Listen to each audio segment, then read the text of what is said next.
Welcome to Pindar Poetry. We hope you learned something new. You start by confirming power and placement. Plug the official AC adapter into the dock and wall outlet so voltage is stable. Once done, set your TV to the HDMI input for the dock.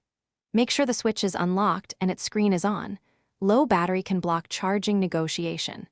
If you prefer, remove Joy-Cons now for a cleaner dock entry. This reduces resistance and prevents accidental button presses as you slide the console into the dock. You align the switch with the dock's guide rails and slide it in evenly so the USB-C connector seats without force. As you push, feel for a gentle stop and watch the TV for the Nintendo logo or HDMI signal. That confirms output. If the screen remains lit, the system may still be in handheld mode. Recheck seating.